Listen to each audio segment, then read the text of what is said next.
اعوذ باللہ من الشیطان اللعین الرجیم بسم اللہ الرحمن الرحیم۔ کراچی سے میں علی احمد ہوں اور آپ کی خدمت میں اس وقت پارہ نمبر 13 کا آخری ربع جس کی تلاوت الحمدللہ میں کر چکا ہوں۔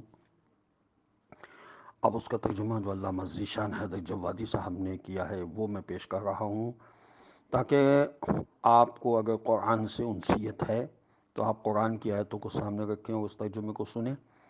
انشاءاللہ اگر آپ کی یہ مشق جاری رہی تو خداوند عالم کے فضل و کرم سے اور امام زمانہ عجل اللہ تعالی فرجہ الشریف کی تائید سے آپ اس قابل ہو سکیں گے کہ قرآن کی آیات کا ترجمہ خود کر سکیں۔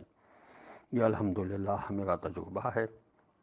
پروردگار اس سلسلے میں بڑی مدد کرتا ہے جو قرآن کو سمجھنے کی کوشش کرے، کم سے کم آیات کا ترجمہ تو کم سے کم انسان خود کر سکے، کوشش کرے تو یہ کام ہو سکتا ہے۔ میں ترجمہ پڑھ رہا ہوں، آپ قرآن کی آیات کی تشریح اگر چاہتے ہیں تو وہ الگ آپ کو تفسیر آڈیو میں مل جائیں گی۔ حول قرآن موٹیویشن پر تفسیر بھی لوڈ کر دی گئی ہے۔ فی الحال آپ ترجمہ سنیں پارہ نمبر 13 کے آخری ربع کا۔ بسم اللہ الرحمن الرحیم۔ رسولوں نے کہا کہ کیا تمہیں اللہ کے بارے میں بھی شک ہے جو زمین و آسمان کا پیدا کرنے والا ہے، تمہیں اس لیے بلاتا ہے کہ تمہارے گناہ کو معاف کر دے اور ایک معینہ مدت تک زمین میں چین سے رہنے دے؟ تو ان لوگوں نے جواب دیا کہ تم سب بھی ہمارے ہی جیسے بشر ہو اور چاہتے ہو کہ ہمیں ان چیزوں سے روک دو جن کی ہمارے باپ دادا عبادت کیا کرتے تھے، تو اب کوئی کھلی ہوئی دلیل لے آؤ۔ ان سے رسولوں نے کہا کہ یقیناً ہم تمہارے ہی جیسے بشر ہیں، لیکن خدا جس بندے پر چاہتا ہے مخصوص احسان بھی کرتا ہے، اور ہمارے اختیار میں یہ بھی نہیں ہے کہ ہم بلا اذن خدا کوئی دلیل یا معجزہ لے آئیں، اور صاحبان ایمان تو صرف اللہ ہی پر بھروسہ کرتے ہیں۔ اور ہم کیوں نہ اللہ پر بھروسہ کریں جبکہ اسی نے ہمیں ہمارے راستوں کی ہدایت دی ہے، اور ہم یقیناً تمہاری اذیتوں پر صبر کریں گے، اور بھروسہ کرنے والے تو اللہ ہی پر بھروسہ کرتے ہیں۔ اور کافروں نے اپنے رسولوں سے کہا کہ ہم تم کو اپنی سرزمین سے نکال باہر کر دیں گے یا تم ہمارے مذہب کی طرف پلٹ آؤ گے۔ تو پروردگار نے ان کی طرف وحی کی کہ خبردار گھبراؤ نہیں، ہم یقیناً ظالمین کو تباہ و برباد کر دیں گے اور تمہیں ان کے بعد زمین میں آباد کر دیں گے۔ اور یہ سب ان لوگوں کے لیے ہے جو ہمارے مقام اور مرتبے سے ڈھکتے ہیں اور ہمارے عذاب کا خوف رکھتے ہیں۔ اور پیغمبروں علیہ السلام نے ہم سے فتح کا مطالبہ کیا، اور ان سے اناد رکھنے والے سرکش افراد ذلیل اور رسوا ہو گئے۔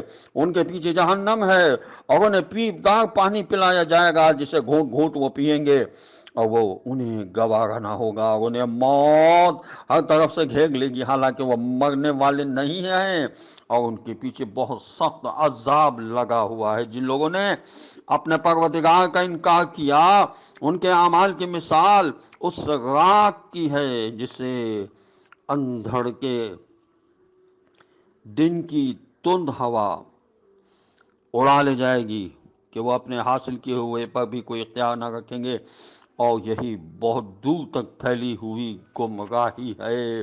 کیا تم نے نہیں دیکھا کہ اللہ نے زمین اور آسمانوں کو برحق پیدا کیا ہے؟ وہ چاہے تو تم کو فنا کر کے ایک نئی مخلوق کو لا سکتا ہے، اور اللہ کے لیے یہ بات کوئی مشکل نہیں ہے۔ اور قیامت کے دن سب اللہ کے سامنے حاضر ہوں گے تو کمزور لوگ مستکبرین سے کہیں گے کہ ہم تو آپ کے پیروکار تھے، تو کیا آپ عذاب الہی کے مقابلے میں ہمارے کچھ کام آ سکتے ہیں؟ تو وہ جواب دیں گے کہ اگر خدا ہمیں ہدایت دے دیتا تو ہم بھی تمہیں ہدایت دیتے۔ اب تو ہمارے لیے سب ہی برابر ہے، چاہے فریاد کریں یا صبر کریں، کہ اب کوئی چھٹکارا ملنے والا نہیں ہے۔ اور شیطان تمام امور کا فیصلہ ہو جانے کے بعد کہے گا کہ اللہ نے تم سے بالکل برحق وعدہ کیا تھا، اور میں نے بھی ایک وعدہ کیا تھا، پھر میں نے اپنے وعدے کی مخالفت کی، اور میرا تمہارے اوپر کوئی زور بھی نہیں تھا سوائے اس کے کہ میں نے تمہیں دعوت دی اور تم نے اسے قبول کر لیا۔ تو اب تم میری ملامت نہ کرو بلکہ اپنے نفس کی ملامت کرو کہ نہ میں تمہاری فریاد رسی کر سکتا ہوں، نہ تم میری فریاد کو پہنچ سکتے ہو۔ میں تو پہلے ہی سے اس بات سے بیزار ہوں کہ تم نے مجھے اس کا شریک بنا دیا، اور بے شک ظالمین کے لیے بہت بڑا دردناک عذاب ہے۔ اور صاحبان ایمان و عمل صالح کو ان جنتوں میں داخل کیا جائے گا جن کے نیچے نہریں جاری ہوں گی، وہ ہمیشہ حکم خدا سے وہیں رہیں گے، اور ان کی ملاقات کا تحفہ سلام ہوگا۔ کیا تم نے نہیں دیکھا کہ اللہ نے کس طرح کلمہ طیبہ کی مثال شجر طیبہ سے بیان کی ہے، کہ جس کی اصل ثابت ہے اور اس کی شاخ آسمان تک پہنچی ہوئی ہے۔ یہ شجرہ ہر زمانے میں حکم پروردگار سے پھل دیتا رہتا ہے، اور خدا لوگوں کے لیے مثالیں بیان کرتا ہے کہ شاید اسی طرح ہوش میں آ جائیں۔ اور کلمہ خبیثہ کی مثال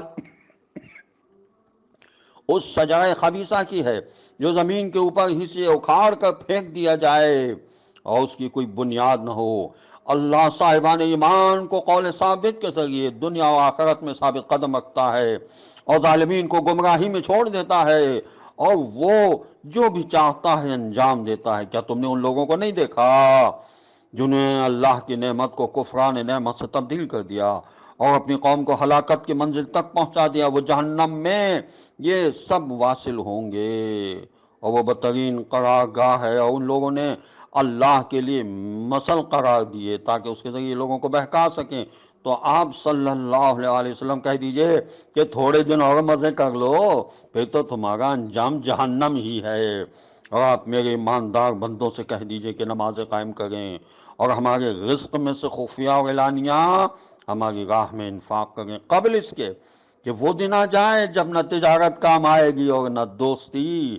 اللہ ہی وہ ہے جس نے آسمان و زمین کو پیدا کیا ہے، اور آسمان سے پانی برسا کر اس کے ذریعے تمہاری روزی کے لیے پھل پیدا کیے ہیں، اور کشتیوں کو مسخر کر دیا ہے کہ سمندر میں اس کے حکم سے چلیں، اور تمہارے لیے نہروں کو بھی مسخر کر دیا ہے، اور تمہارے لیے حرکت کرنے والے آفتاب و مہتاب کو بھی مسخر کر دیا ہے، اور تمہارے لیے رات اور دن کو بھی مسخر کر دیا ہے، اور جو کچھ تم نے مانگا اس میں سے کچھ نہ کچھ ضرور دیا، اور اگر تم اس کی نعمتوں کو شمار کرنا چاہو گے تو ہرگز شمار نہیں کر سکتے۔ بے شک انسان بڑا ظالم اور انکار کرنے والا ہے۔ اور اس وقت کو یاد کرو جب ابراہیم علیہ السلام نے کہا کہ پروردگار اس شہر کو محفوظ بنا دے، اور مجھے اور میری اولاد کو بت پرستی سے بچائے رکھنا۔ پروردگار ان بتوں نے بہت سے لوگوں کو گمراہ کر دیا ہے، تو اب جو میرا اتباع کرے گا وہ مجھ سے ہوگا، اور جو معصیت کرے گا اس کے لیے تو بڑا بخش اور جو معصیت کرے گا اس کے لیے تو بڑا بخشنے والا اور مہربان ہے۔ پروردگار میں نے اپنی ذریت میں سے بعض کو تیرے محترم مکان کے قریب بے آب و گیا وادی میں چھوڑ دیا ہے تاکہ نمازیں قائم کریں۔ اب تو لوگوں کے دلوں کو ان کی طرف موڑ دے اور انہیں پھلوں کا رزق عطا فرما تاکہ وہ تیرے شکر گزار بندے بن جائیں۔ پروردگار ہم جس بات کا اعلان کرتے ہیں یا جس کو چھپاتے ہیں تو سب سے باخبر ہے، اور اللہ پر زمین و آسمان میں کوئی چیز مخفی نہیں رہ سکتی۔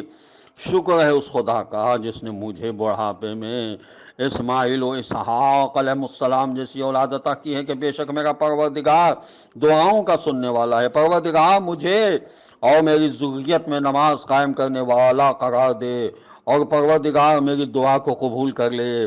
پروردگار مجھے اور میرے والدین کو تمام مومنین کو اس دن بخش دینا جس دن حساب قائم ہوگا، اور خبردار خدا کو ظالمین کے اعمال سے غافل نہ سمجھ لینا کہ وہ انہیں اس دن کے لیے مہلت دے رہا ہے جس دن آنکھیں خوف سے پتھرا جائیں گی، سر اٹھائے بھاگے چلے جا رہے ہوں گے، اور پلکیں بھی نہ پلٹتی ہوں گی، اور ان کے دل دہشت سے ہوا ہو رہے ہوں گے۔ اور آپ لوگوں کو اس دن سے ڈرائیں جس دن ان تک عذاب آ جائے گا تو ظالمین کہیں گے کہ پروردگار ہمیں تھوڑی مدت کے لیے پلٹا دے کہ ہم تیری دعوت کو قبول کر لیں اور تیرے رسولوں کا اتباع کر لیں۔ تو جواب ملے گا کہ کیا تم نے اس سے پہلے قسم نہیں کھائی تھی کہ تمہیں کسی طرح کا زوال نہ ہوگا، اور تم تو انہی لوگوں کے مکانات میں ساکن تھے جنہوں نے اپنے اوپر ظلم کیا تھا، اور تم پر واضح تھا کہ ہم نے ان کے ساتھ کیا برتاؤ کیا ہے، اور ہم نے تمہارے لیے مثالیں بھی بیان کر دی تھیں، اور ان لوگوں نے اپنا سارا مکر صرف کر دیا، اور خدا کی نگاہ میں ان کا سارا مکر ہے، اگرچہ ان کا مکر ایسا تھا کہ اس سے پہاڑ بھی اپنی جگہ سے ہٹ جائیں۔ تو خبردار تم یہ خیال بھی نہ کرنا کہ خدا اپنے رسولوں سے کیے ہوئے وعدے کی خلاف ورزی کرے گا۔ اللہ سب پر غالب و بڑا انتقام لینے والا ہے۔ اس دن جب زمین دوسری زمین میں تبدیل ہو جائے گی اور آسمان بھی بدل دیے جائیں گے اور خدا واحد و قہار کے سامنے پیش ہوں گے، اور تم اس دن مجرمین کو دیکھو گے کہ کس طرح زنجیروں میں جکڑے ہوئے ہیں۔ ان کے لباس قطران کے ہوں گے اور ان کے چہروں کو آگ ہر طرف سے ڈھانکے ہوئے ہوگی، تاکہ خدا ہر نفس کو اس کے کیے کا بدلہ دے دے کہ وہ بہت جلد حساب کرنے والا ہے۔ بے شک یہ قرآن لوگوں کے لیے ایک پیغام ہے، تاکہ اسی کے ذریعے انہیں ڈرایا جائے اور انہیں معلوم ہو جائے کہ خدا ہی خدا واحد و یکتا ہے، اور پھر صاحبان عقل نصیحت حاصل کر لیں۔ والسلام علیکم ورحمۃ اللہ وبرکاتہ۔